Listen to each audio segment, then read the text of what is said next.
나는 오늘 26해 동안 마음속에만 묻어두었던 이야기를 처음으로 꺼냅니다. 사람 7명이 연속으로 사라진 마을. 그리고 그 모든 실종 앞에서 단 한 노인이 남긴 마지막 말. 부르면 나간다. 그 말이 지금도 귓가를 떠나지 않습니다. 한국으로 온 뒤 나는 이 말을 수천 번 되뇌었습니다. 왜 나간 걸까? 누가 부른 걸까? 그리고 왜 나는 살아남았던 걸까? 양강도 국경의 그 마을. 지도에는 없는, 눈으로도 잘 보이지 않던 작은 동네. 달빛 아래 바람만 있던 길목. 그리고 발자국이 끊기던 그 새벽. 나는 그곳에서 사람이 흔적 없이 사라지는 순간을 보았습니다. 아무 소리도 없었습니다. 비명도 없었고 싸운 흔적도 없었고 눈 위에 남은 발자국만이 절벽 끝에서 뚝 사라져 있었습니다. 그날 조사 기록에 적지 못한 사실이 하나 있습니다. 발자국 옆에는 마치 누군가가 무릎을 꿇은 듯한 자국 하나가 남아 있었습니다. 나는 그 자국을 보고 이상하게도 누군가가 사람을 세고 있다는 느낌을 받았습니다. 혹시 그들이 누군가의 부름에 응답했던 걸까요? 그렇다면 왜 마지막까지 단 한마디도 남기지 않았을까요? 그리고 지금도 나는 모릅니다. 그날 새벽 나는 왜 불리지 않았을까? 이제부터 말하려는 이야기는 그 마을에서 일어난 실종 사건 전체. 하지만 솔직히 고백합니다. 나는 그 진실의 전부를 알지 못합니다. 단지 내 눈앞에서 사라졌던 7명의 그림자만은 확실히 기억하고 있습니다. 그곳에는 지도에도 정확히 표기되지 않은 작은 마을이 여러 개 있었습니다. 내가 배치되었던 마을도 그중 하나였습니다. 정식 명칭은 있었지만 아무도 그 이름으로 부르지 않았습니다. 사람들은 그냥 강가 마을이라고만 했습니다. 나는 그곳의 사고 기록을 정리하는 조사원 신분으로 들어갔습니다.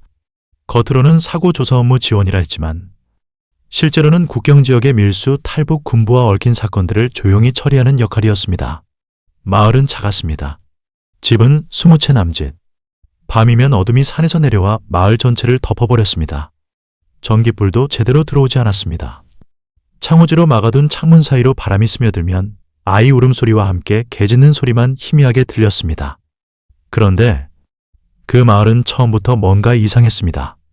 도착 첫날, 강을 따라 이어진 좁은 길을 걸을 때였습니다. 누군가가 나를 계속 지켜보고 있다는 느낌이 들었습니다. 뒤를 돌아봤지만 아무도 없었습니다. 북쪽 산등성이만 적막하게 서 있습니다. 하지만 그날 밤 나는 처음으로 그 기묘한 기척을 느꼈습니다. 잠에서 깼습니다. 딱히 소리가 난 것도 아닌데 눈이 번쩍 떠졌습니다. 그리고 창문 너머에서 발자국 소리가 들렸습니다. 한 사람, 아니 두 사람, 아니 그것도 아니었습니다. 그 소리는 일정했습니다. 규칙적이었고 마치 누군가를 세는 리듬처럼 들렸습니다. 투, 투, 투. 걸음이라기엔 너무 일정했고 바람이라기엔 너무 무거웠습니다. 새벽이 밝자 마을 사람들에게 물어봤습니다. 어젯밤 누가 돌아다녔습니까? 하지만 사람들은 저를 피하듯 아무 대답도 하지 않았습니다. 눈을 마주치지 않았고 마치 그 질문 자체를 두려워하는 것 같았습니다. 그때부터였습니다. 나는 이 마을이 사람들이 모르는 어떤 규칙 위에 움직인다는 느낌을 받았습니다. 마을 회관에서는 늘 낮은 속삭임이 들렸습니다. 문을 열고 들어가면 갑자기 조용해졌습니다. 사람들은 저를 보며 웃었지만 그 웃음은 눈에 닿지 않았습니다. 그리고 그 조용함 속에서 나는 몇 번이고 들었습니다. 누군가가 낮게 숫자를 세는 듯한 의도적으로 감춘 속삭임을요. 2, 3, 4. 나는 이미 그때부터 불안했습니다. 뭔가가 시작되고 있었고 그 무언가는 마을 사람 모두가 알고 있는 듯 했습니다. 하지만 그들은 아무 말도 하지 않았습니다. 나만 모른 채 마을 전체가 하나의 그림자를 숨기고 있는 듯 했습니다. 그러던 중 사건의 첫 징조가 나타났습니다. 마을 아이 하나가 사흘째 학교에 나오지 않았다는 보고였습니다. 이것이 7명 연속 실종 사건의 시작이었습니다. 아이의 실종은 조용하게 시작되었습니다. 정말 지나치게 조용하게. 학교 교원 동무가 며칠째 안 나온다고 기록에 찍어 올린 것이 전부였습니다. 보통 이런 경우는 강가에서 놀다가 발을 헛디뎠거나 집안 사정이 있거나 부모가 몰래 다른 지역으로 이주했을 가능성도 있습니다. 하지만 이번에는 달랐습니다. 집문을 조심스레 밀고 들어갔습니다. 안은 고요했습니다. 비어있다기보다는 시간이 멈춘 듯한 집이었습니다. 부엌 찬장문은 반쯤 열린 채로 아이가 아침에 먹다 남긴 옥수수죽 그릇이 밥상 위에 그대로 식어 있었습니다. 방으로 들어가자 아이가 책상으로 사용하고 있는 작은 밥상이 먼저 눈에 들어왔습니다.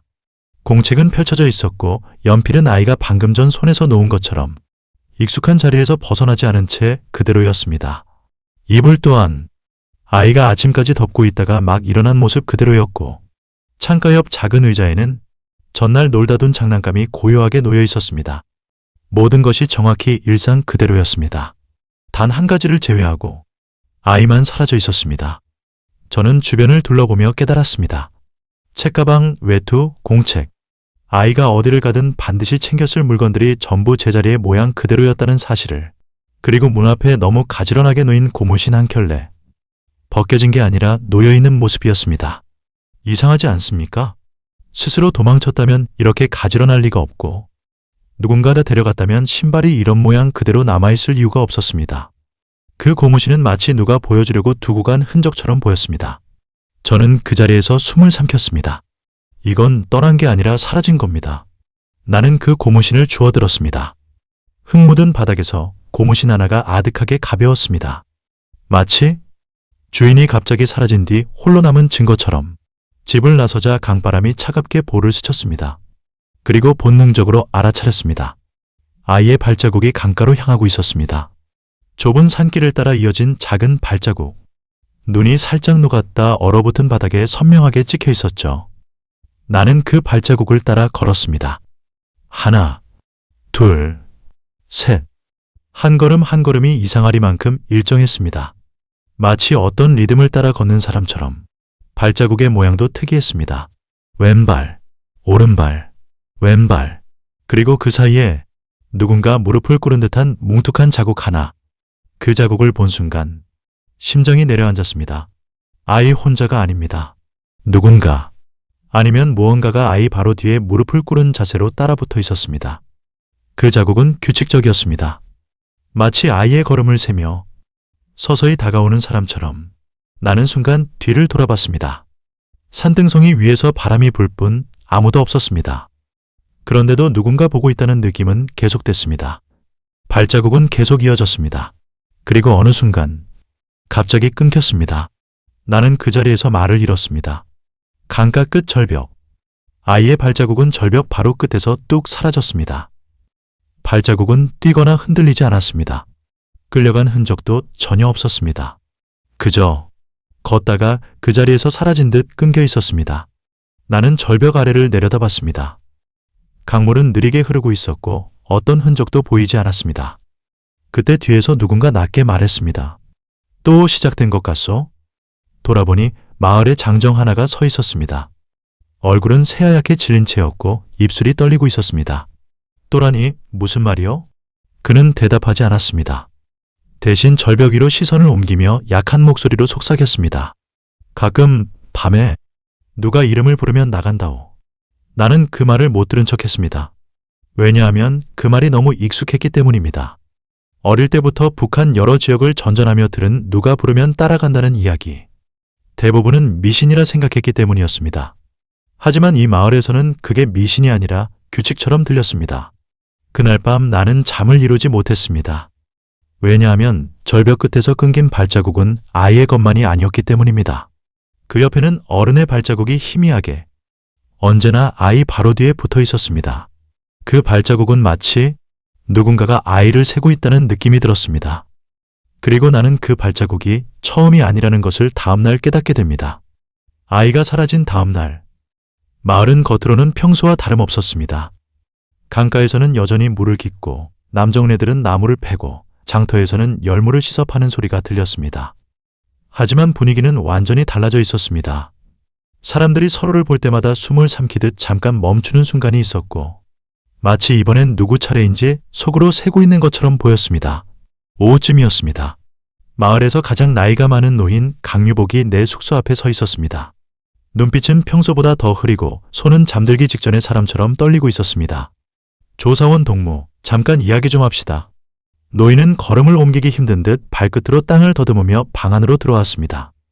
그리고 문이 닫히자마자 마치 숨겨온 무게를 한 번에 꺼내듯 턱 하고 앉았습니다. 어제 강가에서 아이를 봤소. 나는 즉시 자세를 고쳐 앉았습니다. 언제 보셨습니까? 날이 막 어둑해질 때요. 나는 장작을 가지러 산에서 내려오다가 강가에 작은 그림자가 움직이는 걸 봤소. 노인은 말을 멈추고 손등으로 입가를 문질렀습니다. 말을 꺼내는 게 두렵다는 얼굴이었습니다. 그 아이 뒤에 누군가 서 있었소. 순간 방 안의 공기가 가라앉았습니다. 누구 말입니까? 어른이었습니까? 노인은 천천히 고개를 저었습니다. 그게 어른 같기도 하고 아이 같기도 하고 형체는 분명히 사람이었는데 동무 그거 사람이 맞긴 할까? 노인의 눈이 떨리고 있었습니다. 거기서 뭘 봤다는 겁니까? 그러자 노인은 낮게 속삭였습니다. 그 눈동무가 아이를 세고 있었어. 나는 순간적으로 이해하지 못했습니다. 세고 있었다니? 숫자를 말하는 건 아니었는데 그 눈빛이 한 사람을 세는 눈이었어. 하나, 둘, 셋. 걸을 때마다 맞춰가듯이. 노인은 자신의 손가락을 들어 천천히 접어 보였습니다. 마치 누군가를 다시 세는 것처럼. 그 장면만으로도 내 등줄기가 싸늘해졌습니다. 아이 옆에 있던 그 그림자. 그건 그 자리는 분명 누군가의 자리였어. 노인의 설명을 들어보니 아이의 발자국 사이에 있던 그 무릎 자국이 떠올랐습니다. 우리 눈에 보이지 않는 누군가가 아이의 뒤를 따라다니며 걸음수를 세고 있었다는 느낌. 나는 노인에게 더 묻고 싶었습니다. 그 뒤엔 어떻게 됐습니까? 사라졌어. 누가요? 아이입니까? 아니면 그 그림자? 노인은 잠시 입을 열지 못했습니다. 창밖을 바라보던 그의 입술이 아주 천천히 움직였습니다. 둘 다. 그 말은 단순한 단어였지만 내 귀 속에서는 뭐가 사라졌는지 계속 울렸습니다. 노인이 본 것이 진짜 사람인지 어둠 속 착각인지 아니면 그 사이 어딘가에 있는 존재였는지. 그때쯤 밖에서 누군가가 현관을 두드렸습니다. 문을 열자 마을 장정 둘이 서 있었습니다. 또 한 명 사라졌습니다. 노인은 그대로 굳어버렸습니다. 나는 말을 잃은 채 그들을 따라 마을 가장자리로 향했습니다. 눈을 밟는 소리만 들리고 바람은 산에서 내려오며 긴 실루엣을 흔들었습니다. 현장에 도착했을 때 장정들이 가리킨 것은 작은 집 한 채였습니다. 문은 열려 있었고 방은 어제 아이 집처럼 일상의 흔적만 남아 있었습니다. 그리고 마루 끝에서 익숙한 모양이 보였습니다. 발자국. 이번에도 절벽 방향으로 이어져 있었습니다. 그리고 마지막 끝은 또 끊겨 있었습니다. 똑같은 방식으로. 하지만 이번에는 새로운 단서가 하나 더 있었습니다. 사라진 자리 옆 아주 희미한 흙먼지가 원형으로 깎여 있었습니다. 마치 누군가가 제자리에서 돌며 주위를 천천히 스캔한 것처럼. 나는 그 원을 손가락으로 따라 그리다 문득 노인의 말을 떠올렸습니다. 그 눈동무가 아이를 세고 있었어. 이번에는 누군가가 둘째를 세고 싶었던 걸까? 나는 뒷덜미가 서늘해졌습니다. 만약 이게 한 번의 우연이 아니라면 누군가가 아니면 무엇인가가 마을 사람들을 순서대로 불러내고 있는 것일까? 그날 밤 노인은 내 방 앞에 서서 작은 숨소리로 말했습니다. 조사원 동무, 지금은 12입니다. 뭐가 12입니까? 노인은 떨리는 목소리로 말했습니다. 발자국 수요. 오늘 사라진 사람 뒤에 남은 발자국 수 12이었어. 나는 그날 밤 잠을 이루지 못했습니다. 발자국, 숫자, 누군가가 세고 있는 무엇, 그리고 그 시선, 하나씩 마을 전체를 향하고 있었습니다. 사람 둘이 사라진 다음 날, 마을은 더욱 조용해졌습니다. 아침 장터도 열리지 않았고, 아이 울음마저 들리지 않았습니다. 마을 전체가 숨을 들이마신 채 멈춰있는 느낌이었습니다. 그날 오후, 내게 은밀히 찾아온 사람이 있었습니다. 마을에서 유명한 밀수꾼 박철만이었습니다. 그는 주변을 살피며 아주 낮은 목소리로 말했습니다. 조사원 동무, 나 본 게 있어요. 그의 얼굴은 바람에 마른 나무 조각처럼 딱딱했고 한쪽 눈은 계속 떨리고 있었습니다. 뭘 봤습니까? 그는 곧바로 답하지 않았습니다. 숨을 한번 삼키고 주위를 둘러본 뒤 내게 가까이 다가와 속삭였습니다. 강가에서 검은 천이 움직이는 걸 봤소? 나는 그 말을 이해하지 못했습니다. 검은 천이요? 바람에 날린 겁니까? 아닙니다. 그는 즉시 고개를 저었습니다. 바람이 아니라 스스로 움직였소. 그 말에 등줄기가 싸늘해졌습니다. 천이요? 예, 사람 둘 정도는 덮어버릴 만큼 큰 천이었는데 부스럭거리며 위로 올라갔습니다. 마치 뭐랄까. 그는 말을 잇지 못하고 침을 삼켰습니다. 잠시 후 그가 낮게 내뱉은 한 문장이 내 뇌리에 깊게 박혔습니다. 그 천 밑에서 발자국 2개가 보였어. 발자국이요? 그는 고개를 끄덕였습니다. 큰 발자국 하나, 작은 발자국 하나. 천이 움직이는 속도와 똑같이. 딱, 딱, 딱. 발걸음이 묘하게 일정했소. 나는 어제 들었던 셈의 리듬을 떠올렸습니다. 투, 투, 투. 규칙적이고 일정하고 감정이 없는 리듬. 누구라고 생각하오? 나는 조심스레 물었습니다. 하지만 밀수꾼은 고개를 저었습니다. 누구였는지 모르겠소. 그런데 그 천이 지나간 뒤 땅바닥이 이상해졌습니다. 이상하다니? 그는 손가락으로 땅바닥에 원을 그렸습니다. 바닥이 돌아갔소. 돌아갔다? 예. 그의 눈이 커졌습니다. 마치 천이 땅을 문지르며 원을 그리듯 바닥이 쓸린 자국이 남았소. 나는 침착하게 보이려고 애썼습니다. 하지만 이미 등에서는 식은땀이 나고 있었습니다. 그걸 누가 봤다는 걸 다른 사람들도 압니까? 아무도 말 안 합니다. 그는 단호하게 말했습니다. 이 마을 사람들은 뭔가 알고 있습니다. 하지만 말을 하지 않아요. 그때였습니다. 멀리서 풍경을 깨뜨리는 소리가 들렸습니다. 사람들의 비명. 나는 즉시 몸을 돌렸고 박철만도 놀라 뛰어올랐습니다. 비명은 강가 쪽에서 들렸습니다. 사람들이 모여 있었고 정치 지도원 최명호도 그 자리에 있었습니다. 무슨 일이요? 내가 다가가자 사람들은 길을 비켜줬습니다. 그 자리에 있던 것은 한번 본 적 있는 패턴의 발자국이었습니다. 크고 선명한 발자국 하나, 그리고 작은 발자국 하나. 그 둘은 서로 거의 겹쳐 있으며 강가를 따라 이어져 있었고 마지막에는 또다시 절벽 끝에서 끊겨 있었습니다. 하지만 이번엔 달랐습니다. 절벽 아래에는 우리가 보지 못했던 흔적이 하나 있었습니다. 검은 옷자락처럼 보이는 긴 천조각 하나가 갈대 사이에 얹혀 있었습니다. 나는 그것을 집어들었습니다. 매우 차갑고 손가락을 밀면 부서질 것처럼 바삭했습니다. 최명호가 내게 다가와 그 천조각을 빼앗듯 가져갔습니다. 이건 사고 기록에 올리지 마시오. 왜 그렇습니까? 중요한 증거 아님. 명령이요. 그의 목소리는 단호하고 눈빛은 이전과 달랐습니다. 마치 무언가를 이미 알고 있다는 표정이었습니다. 나는 입술을 꾹 다물었습니다. 그 천조각이 왜 그렇게 차가웠는지, 왜 사람들은 목소리를 낮추는지, 왜 이 사건만큼은 모두가 말을 아끼는지. 돌아오는 길에 박철만이 다시 내 팔을 붙잡았습니다. 조사원 동무. 그 천은 사람이 아니라 뭔가를 덮기 위해 만든 천일 수도 있습니다. 뭔가라니요? 그의 목소리는 떨렸습니다. 보이지 않는 무엇을. 그 말은 장난도 허풍도 아니었습니다. 그의 손이 떨리고 있었고 눈빛은 두 번 다시 그걸 보고 싶지 않다는 공포로 젖어 있었습니다.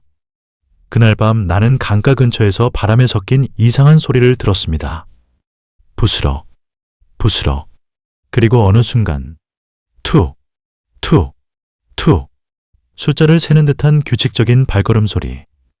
나는 그 소리가 멀어지는 게 아니라 점점 마을 안쪽으로 들어오는 소리라는 사실을 그때 깨달았습니다. 세 번째 실종이 일어난 다음 날 새벽. 마을은 유난히 조용했습니다. 아이 울음도 들리지 않았고 밥 짓는 연기도 사라졌으며 저녁마다 짖던 개들조차 밤새 아무런 소리를 내지 않았습니다. 마치 마을 전체가 어떤 존재에게 숫자를 세어지는 순간을 두려워하듯 모두 숨을 참은 상태처럼 느껴졌습니다. 그리고 그날 아침 네 번째 실종이 보고되었습니다. 이번에는 마을 중심에 살던 젊은 장정이었습니다. 문이 열려 있었습니다. 그냥 열려 있었을 뿐입니다. 장정의 아버지는 떨리는 목소리로 말했습니다. 방 안을 살피자 이불은 바닥으로 떨어져 있었고 창가에는 사람의 손자국처럼 번진 희미한 얼룩이 남아 있었습니다. 방 안에는 분명 누군가 있었던 흔적이 남아 있었지만 저항한 흔적이나 싸운 기색은 전혀 없었습니다. 방 한가운데에서 저는 또 하나의 익숙한 자국을 발견했습니다. 크고 선명한 발자국 하나, 그리고 그 뒤에 거의 겹쳐 찍힌 작은 발자국 하나. 또 같은 패턴입니다. 제가 말하자 최명호 정치지도원은 잠시 시선을 피했습니다. 기록은 제가 하겠습니다. 동무는 주변만 살펴보십시오. 이전과는 전혀 다른 태도였습니다. 그의 목소리에는 뭔가를 이미 알고 있다는 듯한 이상한 단단함이 느껴졌습니다. 저는 장정의 집 뒤편으로 향했습니다. 지붕 사이로 스며드는 아침 햇빛은 흐릿했고 바람이 지나갈 때마다 방바닥 아래에서 낮고 묘한 울림이 들렸습니다. 집 뒤에서 발자국이 이어져 있었습니다. 이번에는 강가가 아니라 산 쪽이었습니다. 산 등성이 초입에서 저는 그걸 발견했습니다. 흙바닥에 남은 둥근 모양의 이상한 긁힌 흔적. 박철만 밀수꾼이 말했던 모습과 정확히 같았습니다. 마치 누군가가 그 자리에서 천천히 회전하며 주변을 훑어보듯 남긴 자국처럼 보였습니다. 여기에도 원이 남아있군요. 뒤에서 최명호의 목소리가 들렸습니다. 저는 원의 중앙을 손가락으로 짚어보며 말했습니다. 정치지도원 동무, 이 자국은 뭡니까? 누가 이런 흔적을 남기는지 알고 계십니까? 그는 눈을 내리깔고 잠시 침묵했습니다. 그리고 낮게 중얼거렸습니다. 발견하지 말았어야 할 걸 본 것 같습니다. 그 말이 끝나기도 전에 발자국은 산 위쪽으로 이어졌습니다. 그러다 갑자기 방향을 틀며 길도 절벽도 아닌 마치 땅이 꺼진 듯한 작은 공간으로 향했습니다. 그곳에는 오래된 창고가 있었습니다. 문은 반쯤 열려 있었고 바람이 스칠 때마다 철판들이 맞부딪히며 불길한 금소금이 울렸습니다. 저는 숨을 고르고 조심스레 문을 밀었습니다. 창고 안은 어둡고 냄새가 났습니다. 곰팡이, 기름, 흙, 그리고 누군가 아주 최근까지 이곳에 있었다는 듯한 묘한 열기까지 느껴졌습니다. 바닥에는 또 다른 발자국이 선명하게 찍혀 있었습니다. 하지만 이번 발자국은 앞서 봤던 것과 형태가 달랐습니다. 발 뒤꿈치가 거의 찍혀 있지 않았습니다. 앞쪽만 깊게 파여 있었고 그 깊이가 일정하지 않았습니다. 이건 도망칠 때 나오는 발자국이 아닙니다. 제가 말했습니다. 누군가 끌려가듯 움직인 자국입니다. 최명호는 말없이 굳은 표정을 지었습니다. 여긴 출입하면 안 됩니다. 그의 목소리는 이전보다 훨씬 날카롭고 단단했습니다. 왜 그렇습니까? 제가 묻자 그는 잠시 눈을 피했습니다. 여긴 후방 공작부에서 관리하던 지하 통로입니다. 폐쇄했다는 보고를 받았는데 그는 갑자기 입을 다물었습니다. 저는 창고 한쪽 벽에 낡은 판자를 발견하고 살짝 밀어보았습니다. 삐걱하는 소리와 함께 그 뒤로 어둠 속으로 이어진 좁은 지하 계단이 드러났습니다. 계단 아래에서는 규칙적인 간격으로 차가운 바람이 올라왔습니다. 그 순간 제 귓가에서 아주 낮지만 분명한 소리가 들렸습니다. 투, 투, 투. 숫자를 세는 걸음. 이미 여러 번 들었던 그 리듬이었습니다. 저는 급히 뒤를 돌아봤습니다. 하지만 아무도 없었습니다. 바로 그때 발 아래 바닥에서 긁히는 듯한 진동이 전해졌습니다. 마치 계단 아래에서 누군가 천천히 올라오려는 듯한 느낌이었습니다. 그리고 지하의 어둠 속에서 분명한 속삭임이 들렸습니다. 셋. 저는 반사적으로 뒤로 물러섰습니다. 최명호는 서둘러 판자를 밀어닫으며 말했습니다. 이건 사고가 아닙니다. 그의 얼굴은 완전히 새하얗게 질려 있었습니다. 사라진 사람들은 자기 발로 나간 게 아닙니다. 불려간 것입니다. 저는 그 말의 의미를 너무 늦게 깨닫고 말았습니다. 그러나 한 가지는 확실했습니다. 이 실종 사건은 단순한 사고가 아니었습니다. 어딘가에서 누군가가 마을 사람들을 선별하고 있었던 것입니다. 그리고 그들은 사람들의 숫자를 정확하게 세고 있었습니다. 마을 사람들은 아예 밖으로 나오지 않았습니다. 유일하게 돌아다니는 사람은 정치지도원 최명호와 그의 부하 2명뿐이었습니다. 저는 그날 하루 종일 그 지하 통로 앞을 떠올렸습니다. 계단 아래 어둠 속에서 들리던 규칙적인 숫자 세는 걸음, 그리고 마지막에 들렸던 속삭임. 셋. 그 목소리는 사람이 낼 수 있는 온도의 소리가 아니었습니다. 숨이 섞이지 않은, 감정이 없는 단순한 발음의 형태 같은 소리였습니다. 하지만 더 충격적인 일은 그날 저녁에 일어났습니다. 마을 회관 창문 아래로 새어나오는 불빛이 보였습니다.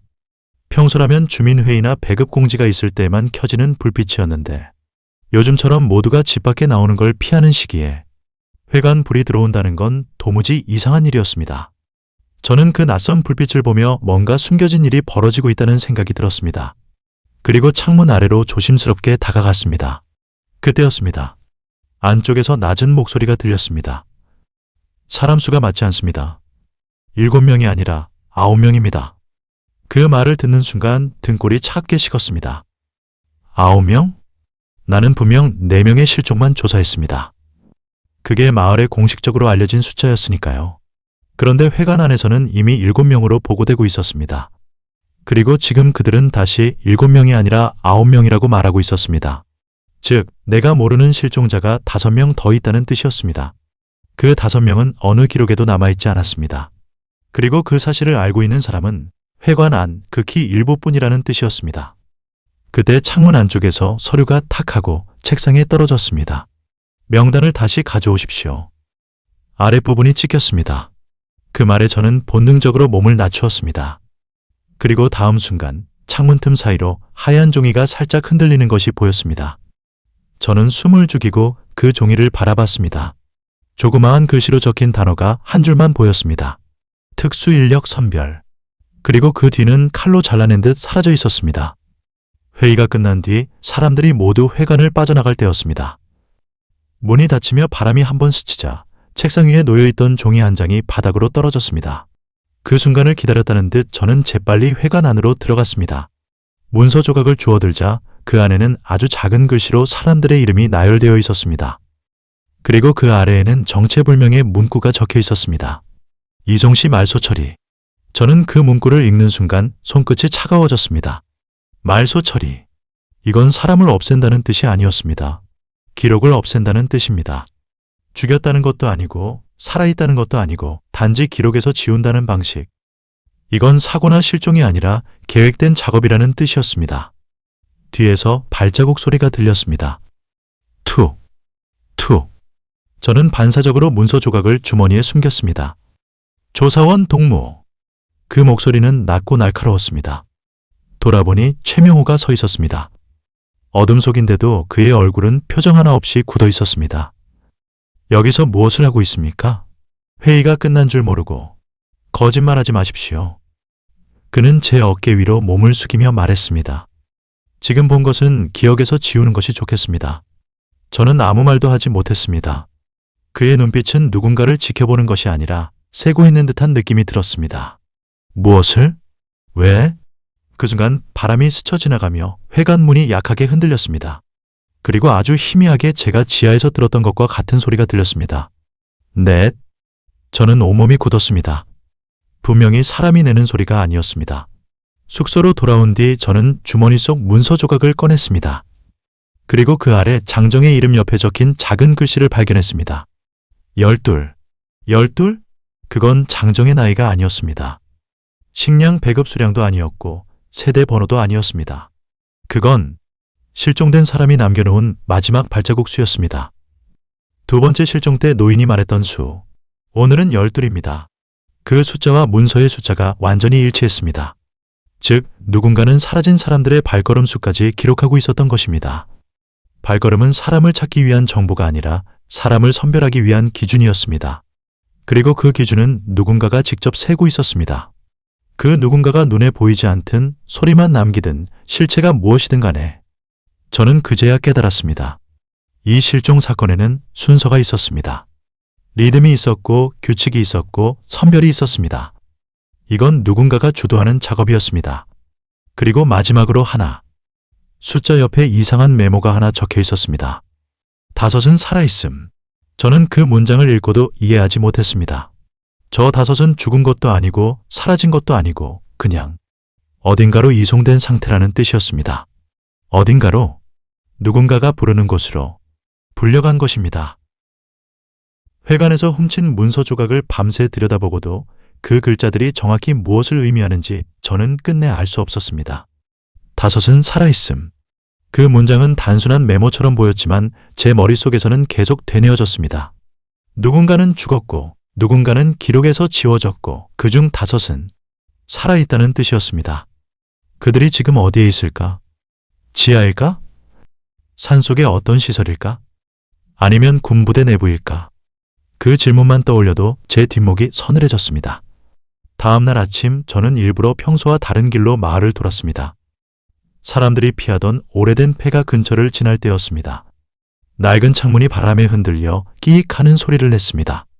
그 소리는 이미 익숙했지만 오늘은 그 안에서 다른 소리가 함께 들렸습니다. 탁, 탁. 사람이 걷는 소리였습니다. 저는 심장이 크게 한번 뛰는 걸 느꼈습니다. 누구지? 설마. 저는 벽에 바짝 붙어서 안쪽을 조심스럽게 들여다봤습니다. 그리고 그 순간 오랫동안 사라졌다고만 들었던 장정의 신발을 보았습니다. 나무 바닥 위에 희미하게 남은 진흙자국, 그리고 너무나 최근에 찍힌 발자국이었습니다. 장정은 죽지 않았습니다. 그는 여기에 있었습니다. 몇 시간 전까지, 아니 어쩌면 바로 방금까지도. 저는 숨을 삼켰습니다. 장정동무, 살아있습니까? 물론 그는 대답하지 않았습니다. 하지만 자국은 거짓말을 하지 않았습니다. 발자국은 안쪽 진흙에서 바깥쪽으로 찍혀 있었습니다. 즉, 그는 이 폐가 안에 갇힌 게 아니라 이곳에서 빠져나간 것이었습니다. 그리고 발자국은 산 쪽으로 이어져 있었습니다. 저는 발걸음을 따라 산 입구까지 갔습니다. 낙엽 사이로 누군가가 끌려간 듯한 길고 얕은 흔적이 이어져 있었습니다. 그리고 산 입구에는 이상한 무언가가 놓여 있었습니다. 작은 천조각, 그 끝부분에는 붉은 실밥이 엉켜 있었습니다. 그건 장정의 외투 일부였습니다. 제가 장정에게 마지막으로 배급 관련 조사하러 갔을 때 그 외투를 본 적이 있었습니다. 하지만 그 옆에서 더 충격적인 것을 발견했습니다. 낡은 군용 손전등, 그리고 그 옆에는 한쪽만 남은 군용 장갑이 떨어져 있었습니다. 마치 누군가가 도망치듯 흘리고 간 것처럼 보였습니다. 군이 여기서 무엇을 하고 있는 걸까? 실종은 군과 무관한 사건이라고 모두가 말했습니다. 하지만 이 흔적들은 정반대의 이야기를 하고 있었습니다. 그 순간 산 깊은 곳에서 규칙적인 금소금이 들렸습니다. 탕, 탕, 탕. 망치가 철판을 치는 소리 같기도 했고 철문을 잠그는 소리 같기도 했습니다. 저는 본능적으로 산 아래로 몸을 숨겼습니다. 그리고 그 소리가 곧 정지했습니다. 그러더니 바람에 실려 낮은 목소리가 들렸습니다. 5. 그 목소리를 듣는 순간 제 온몸이 한순간에 차가워졌습니다. 지하에서 들렸던 그 소리와 똑같았습니다. 그건 사람이 낼 수 있는 필요한 숨소리가 아니었습니다. 평범한 대화도 아니었습니다. 단순한 숫자였지만 그 숫자를 말하는 톤은 마치 보고하는 방식처럼 들렸습니다. 뭔가를 세고 있다는 느낌, 그리고 그 숫자가 누군가에게 전달되고 있다는 느낌. 저는 땅바닥에 몸을 납작하게 붙인 채 그 소리가 멀어질 때까지 움직이지 않았습니다. 집으로 돌아온 뒤 저는 도저히 가만히 있을 수 없었습니다. 장부에서 봤던 숫자, 산에서 들은 숫자, 그리고 문서 조각에 적힌 숫자, 그 셋이 정확히 같았습니다. 5. 즉, 산속 어딘가에 현재 살아있는 사람이 5이라는 뜻이었습니다. 실종자 중에 몇 명이 그 안에 있는지 저는 모르겠습니다. 하지만 그 중 하나는 분명 장정이었습니다. 장정은 살아있습니다. 하지만 자유롭게 살아있는 것이 아닙니다. 어딘가에 갇혀있는 것입니다. 그날 밤 저는 문서 조각을 다시 꺼내 손전등 불빛 아래에 펼쳤습니다. 말소 처리, 선별 대상자, 5은 살아있음. 그리고 문서의 가장 아래 마지막 줄을 저는 이제서야 제대로 읽을 수 있었습니다. 그 줄은 이렇게 적혀 있었습니다. 특정 목적 인력 확보. 그제야 모든 것이 연결되었습니다. 이 실종 사건은 단순히 사람을 없애는 작업이 아니라 필요한 사람을 골라서 데려가는 작업이었습니다. 죽이는 것이 목적이 아니라 어딘가로 데려가는 것이 목적. 그렇다면 그 목적은 무엇일까? 그리고 그 특정 목적은 누구의 의도일까? 저는 그 질문에 답할 수 없었지만 한 가지는 분명했습니다. 사라진 사람들 중 일부는 지금 살아있습니다. 그리고 그들이 살아있는 이유는 그렇게 단순하지 않을 것입니다. 저는 거의 뜬 눈으로 밤을 새웠습니다. 문서 조각의 글자들이 산속에서 들렸던 금소금과 숫자들이 귀에서 계속 울렸습니다. 5은 살아있음. 특정 목적 인력 확보. 이게 무엇을 의미하는지 어떤 그림이 그려지는 듯 하면서도 손에 잡히지는 않았습니다. 하지만 한 가지 확신은 있었습니다. 이 사건은 마을 규모가 아니라 훨씬 더 큰 조직이 움직이고 있다는 것. 다음 날 새벽, 저는 다시 산 쪽으로 향했습니다. 장정의 발자국은 이미 바람에 지워지고 없었지만 끌린 흔적은 아직 남아 있었습니다. 그 흔적은 마을 사람들이 평소에는 아예 접근하지 않는 산 정상 쪽 비탈길로 이어졌습니다. 그 길은 나무 뿌리와 돌이 섞인 험한 길이었습니다. 여기엔 원래 아무도 오지 않습니다. 며칠 전 노인이 했던 말이 떠올랐습니다. 아무도 오지 않는 길. 그러나 지금은 누군가가 계속 오고 있었습니다. 저는 조용히 그 길을 따라 올라갔습니다. 그리고 산 중턱쯤에 올라섰을 때 믿기 힘든 광경을 목격했습니다. 나무들 사이 낙엽이 거의 쌓이지 않은 폭 좁은 길이 만들어져 있었습니다. 그건 자연적으로 생긴 길이 아니라 누군가가 반복적으로 이동하며 만들어진 인공적 통로였습니다. 그 길 양쪽에는 작게 잘려진 나뭇가지들이 떨어져 있었고 낙엽은 사람 발에 밟혀 굳은 자국을 남기고 있었습니다. 누가 이런 길을 만들었을까? 그리고 그 길의 끝에 작은 건물이 보였습니다. 회색 벽, 낡은 철문, 그리고 철문 위에 어설프게 걸린 경고판, 출입 금지. 문자 하나는 발에 있었고 냄새는 오래된 금속 냄새와 불에 그을린 냄새가 섞여 있었습니다. 숨을 들이쉬는 것조차 조심스러웠습니다. 저는 조심스럽게 문 쪽으로 다가갔습니다. 철문은 꽉 닫혀 있었지만 아래쪽 틈이 살짝 벌어져 있었습니다. 저는 손전등을 켤 수 없었기에 바람이 들어오는 방향을 따라 눈을 낮춰 틈 사이를 들여다봤습니다. 그리고 그 안에서 놀라운 모습을 보았습니다. 사람이었습니다. 확실히 사람이었습니다. 작은 방에 여러 명이 앉아 있었고 그중 한 명은 장정의 외투와 같은 무늬의 천을 걸치고 있었습니다. 장정. 정말 여기 있습니까? 그들은 움직임이 적었지만 명백히 살아 있었습니다. 몸을 웅크리고 앉아 있었고 팔과 다리는 묶여 있지 않았지만 문 쪽으로 다가오지 않았습니다. 마치 누군가가 문 쪽으로 가지 말라고 지시한 것처럼 보였습니다. 하지만 그 순간 더 충격적인 장면이 제 눈에 들어왔습니다. 방 안쪽 벽면에 커다란 흙판이 걸려 있었고 그 위에는 칠판 글씨처럼 진하게 쓰여 있는 숫자가 있었습니다. 7. 7? 저는 머릿속이 하얘졌습니다. 문서 조각, 장부의 숫자, 산속의 숫자, 모두 5을 가리키고 있었는데 이곳에는 7이라고 적혀 있었습니다. 즉, 실종된 사람은 제가 아는 것보다 훨씬 많다는 뜻이었습니다. 아니면 이송된 사람이 늘었다는 뜻일 수도 있었습니다. 그때였습니다. 조사원 동무가 여긴 웬일입니까? 그 목소리를 듣는 순간 저는 그대로 굳어버렸습니다. 뒤돌아보지 않아도 누군지 알 수 있었습니다. 정치지도원 최명호였습니다. 그는 산속에서 저를 따라온 것처럼 보였습니다. 하지만 그의 얼굴에는 분노도 놀라움도 없었습니다. 오히려 마치 이 상황을 원래 알고 있었다는 듯한 표정이었습니다. 저는 아무 말도 하지 못했습니다. 그는 천천히 제 옆을 지나 문틈을 들여다보았습니다. 그리고 조용히 말했습니다. 보면 안 되는 걸 봤습니다. 그 말은 협박이 아니었습니다. 예고 같았습니다. 그는 잠시 침묵한 뒤 제가 이해할 수 없는 말을 했습니다. 이 사람들은 죽는 게 목적이 아닙니다. 저는 숨이 막혀 말을 잇지 못했습니다. 그럼 왜 이렇게 숨기고 있는 겁니까? 그는 제 질문에 천천히 고개를 돌려 대답했습니다. 그 표정은 차갑지도 부드럽지도 않았습니다. 숨기고 있는 게 아니라 보호하고 있는 겁니다. 보호? 그 말은 스토리 전체의 색을 한순간에 뒤집어버리는 말이었습니다.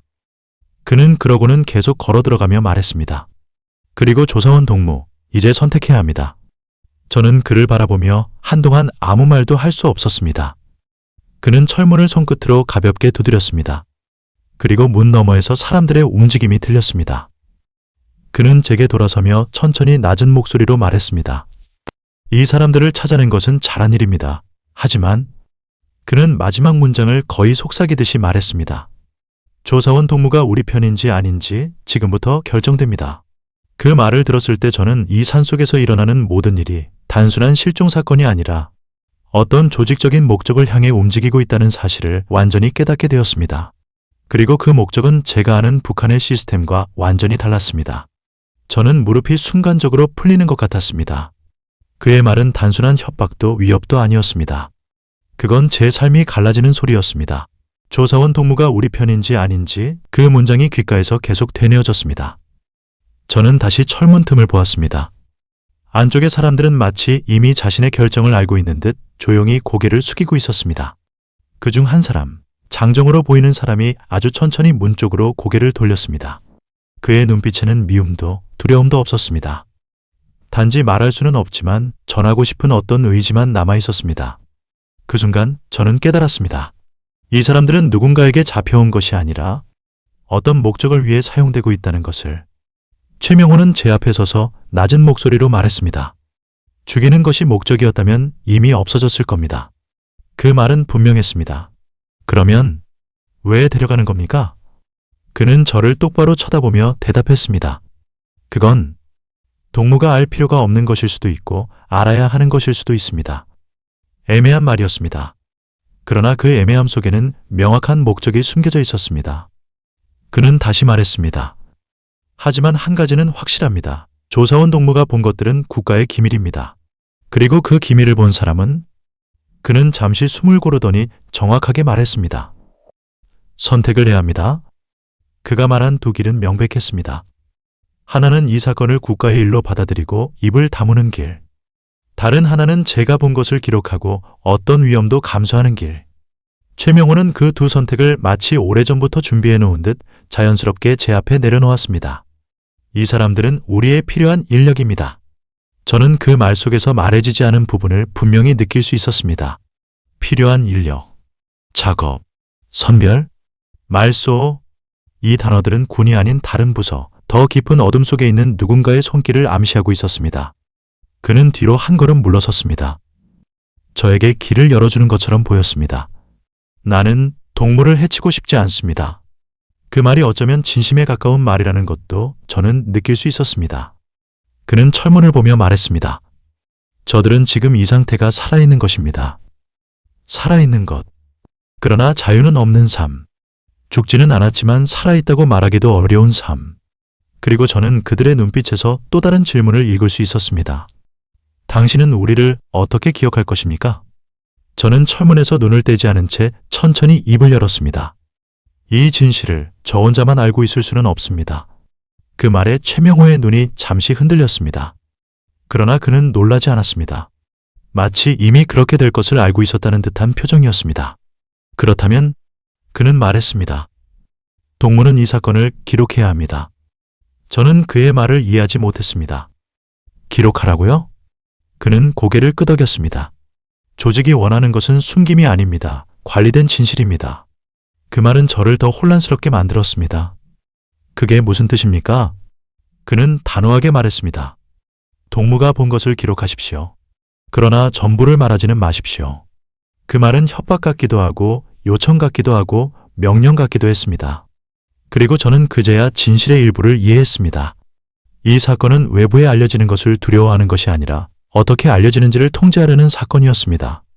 산을 내려오기 전 저는 마지막으로 철문을 돌아봤습니다. 그 철문은 아무 말도 하지 않았습니다. 그러나 철문 너머에서 아주 약하게 낮은 목소리가 들렸습니다. 6. 그 숫자는 장정의 생존을 의미할 수도 있었고 새로운 누군가가 이곳에 도착했다는 뜻일 수도 있었습니다. 그게 무엇이든 저는 알고 있었습니다. 이 숫자는 끝나지 않을 것이라는 것을.